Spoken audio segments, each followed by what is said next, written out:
Students, आज हम बात करेंगे प्रोटीन रिक्वायरमेंट पे। फॉर एग्ज़ाम्पल हमारे पास एक आदमी है जिसका वेट 50 kg है, तो हमने इसकी जो प्रोटीन रिक्वायरमेंट है उसको मालूम करना है। फॉर एग्ज़ाम्पल हम अगर वो सेडेंटरी लाइफ गुजारता है तब उसकी प्रोटीन रिक्वायरमेंट क्या है हर रोज़। अगर वो एक स्ट्रेंथ ट्रेनिंग करता है तब उसकी प्रोटीन रिक्वायरमेंट क्या है। अगर वो एंडोरेंस ट्रेनिंग करता है तब उसकी प्रोटीन रिक्वायरमेंट क्या है। और अगर वो एक हफ़्ते में 3 बार जो है वो स्पोर्ट्स खेलता है, 3 दिन स्पोर्ट्स खेलता है, एक्सरसाइज करता है सिर्फ 3 दिन, तो तब उसकी जो प्रोटीन रिक्वायरमेंट है वो क्या होगी, हम इस पे बात करते हैं।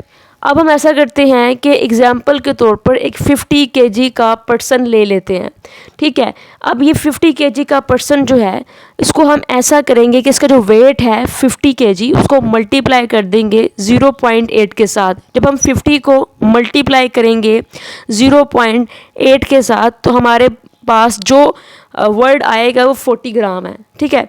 40 ग्राम जो है वो हमारे पास एक अमाउंट आएगी। तो 40 ग्राम उस पर्सन की पूरे दिन की प्रोटीन रिक्वायरमेंट है। अगर वो सेडेंटरी लाइफस्टाइल गुजार रहा है, सेडेंटरी लाइफस्टाइल से मतलब ये है कि वो कोई भी फिज़िकल एक्टिविटी नहीं करता पूरा दिन, ना ही वो स्पोर्ट्स खेलता है, ना ही वो कोई भी जिम उसने ज्वाइन की हुई है।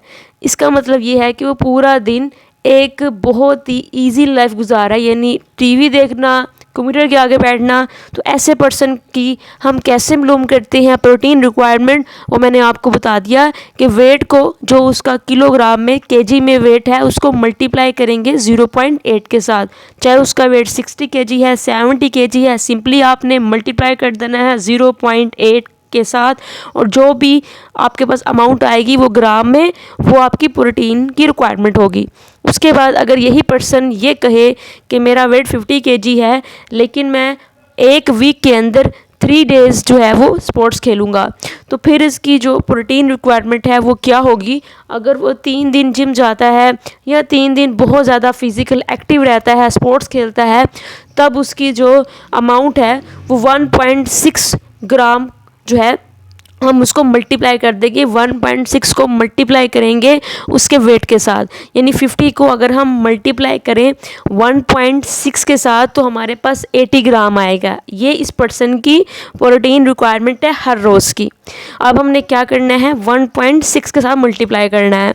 उसके बाद अगर यही पर्सन ये कहे कि मुझे एंडोरेंस ट्रेनिंग करनी है, तब इसकी प्रोटीन रिक्वायरमेंट क्या होगी।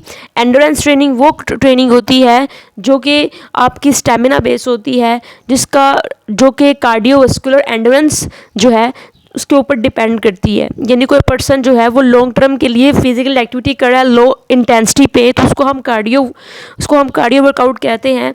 तो उसके लिए प्रोटीन रिक्वायरमेंट क्या होगी, हम जो है उस पर्सन के ऊपर ये डिपेंड करता है कि 1.4 से 2 ग्राम की रेंज में रहते हुए इसमें से कोई भी अमाउंट ले सकता है और उसको मल्टीप्लाई कर सकता है 50 के साथ, यानी अपने वेट के साथ। यानी 1.4 से लेके 2 तक वो कोई भी इसमें से वर्ड चूज़ कर सकता है। अगर हम उसके लिए 1.4 को चूज़ करें और उसको मल्टीप्लाई कर दें उसके वेट के साथ, जो कि उसका 50 kg वेट है, तो हमारे पास 70 ग्राम जो है वो हमारे पास एक अमाउंट है। यानी उसको हर रोज़ 70 ग्राम प्रोटीन चाहिए। यानी हमने 1.4 को चूज़ किया है उसके लिए, उसकी प्रोटीन रिक्वायरमेंट के लिए। 1.5 भी ले सकते हो, 1.6 भी, 1.7 भी, 1.8 भी, 1.9 भी और 2 भी, यानी ये सारी रेंज में से किसी भी अमाउंट को चूज़ कर सकते हो प्रोटीन रिक्वायरमेंट के लिए।